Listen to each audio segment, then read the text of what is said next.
So this video is all about Ma'at. Ma'at is the goddess of all goddesses, the mother of all mothers, and she was a goddess that didn't take physical form. Now, first of all, let's speak about what she's all about, what her ascended mastery is. Well, she's the goddess of cosmic truth, law, order, balance, justice. She is the goddess that holds the 42 laws. So when the Egyptians spoke about living by Ma'at, you were living in your highest integrity. You were living by those laws, and essentially it held everyone accountable to their actions, and it's very similar to the 10 Commandments. Now, she's a goddess that looks very, very similar to Isis, which she gets confused with quite a lot. So let me move to one side so you can see her behind me. So this is Ma'at. As you can see, she's got what perceives to be like the Isis wings. Looks very similar to Isis. However, she has the cosmic feather of truth.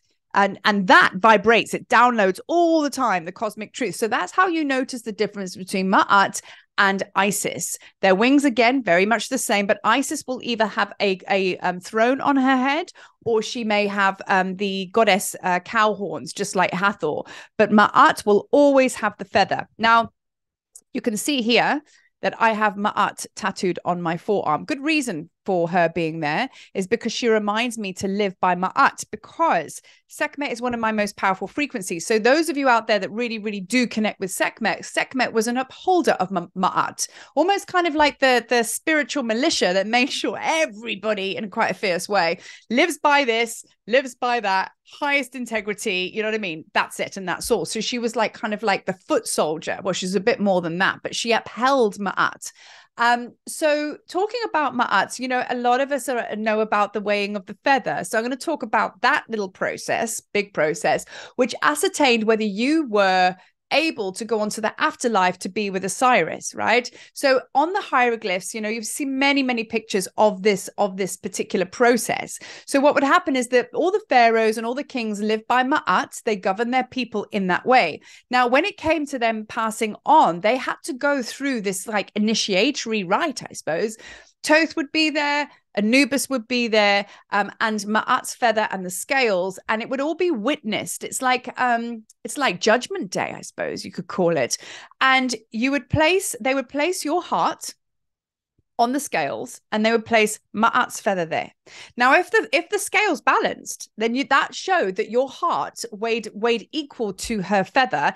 If not, if your heart was even lighter, then even better. But it actually showed that you actually did live by the 42 laws, and you did live with integrity. So that's how they kind of tested whether you were worthy to go on to the afterlife, to go and be with Osiris. So Ma'at's ritual of that, I mean, doesn't matter what we do at the end of the day, for our actions and everything we do in our lives, we have to be held accountable. Even when we pass on, we have to be made accountable for what the legacy was that we left behind. Even within our lives, in every moment, we must make sure that we are living by heart and our highest integrity, that we're kind, that we are authentic, So she is a very, very powerful goddess that always has her wings outstretched, always kind of looking down on humanity and just seeing what's going on and making sure that you live in your highest integrity. Now, there is speak of that she is Thoth's wife, but also Thoth can be very, very much connected to the consort Seshat. So again, with the Egyptian mythology, you just move through, the guidance in the written research, but ultimately, when you tap into your own frequency and you channel Ma'at or you channel Thoth, it's your truth that comes through to you, what resonates with you. So use the Egyptian mythology as a guideline, but then ultimately the real truth of how you understand each god and goddess to be, even Ma'at, that's kind of like down to you. So trust your intuition, because each god and goddess will speak to you differently beyond the textbook breakdown. So when we speak about Ma'at's ascended mastery, essentially that's her superpowers beyond her name. So Ma'at would be obviously cosmic truth. So she downloads cosmic truth all the time. The feather vibrates. Now, a really powerful way to work with that, I have shared meditations in the past where I've channeled Ma'at and we've had our feather here. You have the feather, and you can actually feel the transmission from the universe, multiverse, okay, coming down through that feather, so that it's your truth. And I just spoke about truth a moment ago. It's the direct download from the stars, not Chinese whisper, as I call it, taking it from somebody else's word who got told something else and something else. Always tap into the original source codes, which is like the stars, right? And Ma'at will come through and download through the feather. So she's also about, so we got the cosmic truth, we've got balance. So balance, she brings balance to everything, order, like discipline, you know, because everything has to be in order. Energy likes organizing, likes order. So if you're not orderly in your life and in your energy and in your path and your mission, then it's all going to be all over the place. So Ma'at is a really, really powerful goddess to call on. I call on her every single day. Well, she's on my arm. So I connect with her every day and just realign myself. So I am in perfect truth, alignment in truth with her. So yeah, so basically moving on from that, you know, you can go into like, I actually found it to be kind of like very much to do with reconciliation, balancing of the books. And I talk about that because she talks about the balancing of the scales, where her feather goes on the scales with your heart.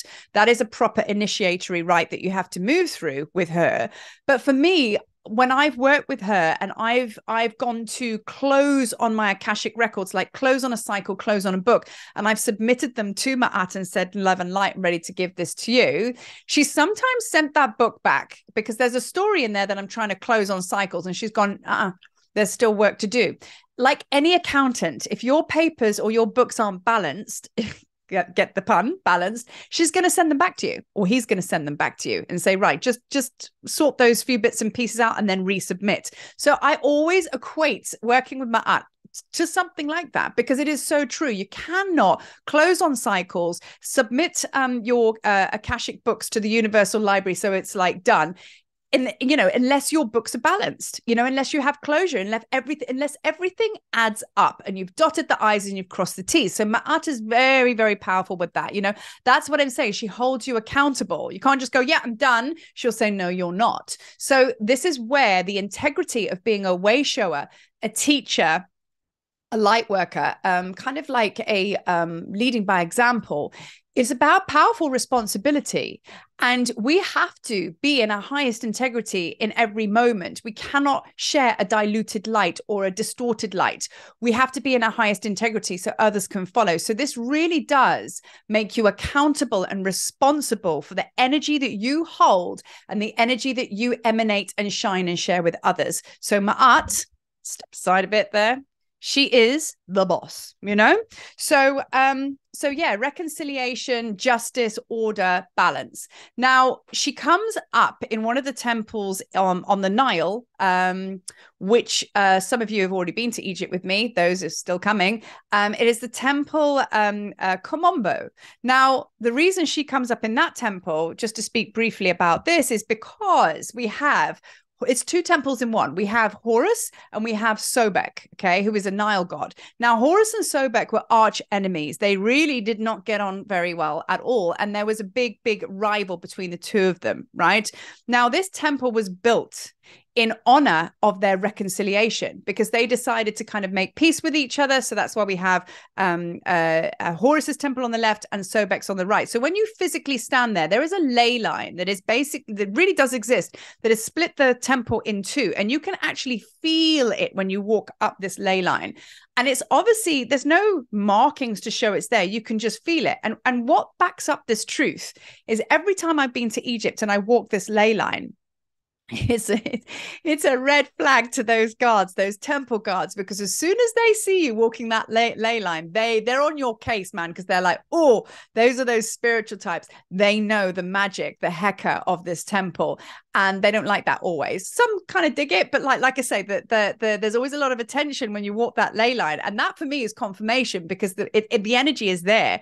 To the normal eye, you wouldn't be able to see it. But that line that goes down the middle, that ley line, is Ma'at's line. She placed that there. That is Ma'at because she brings order, balance, justice, okay, reconciliation to this double temple, right? So as long as her line is there, she ensures that everybody is accepting of each other and everybody's like upholding Ma'at. They're upholding what they said they were going to do, their ends of the bargain, by being in peace. So that temple is a very, very powerful reflection of how Ma'at can be very, very present in lives when it comes to that kind of like distortion between two beings, you know?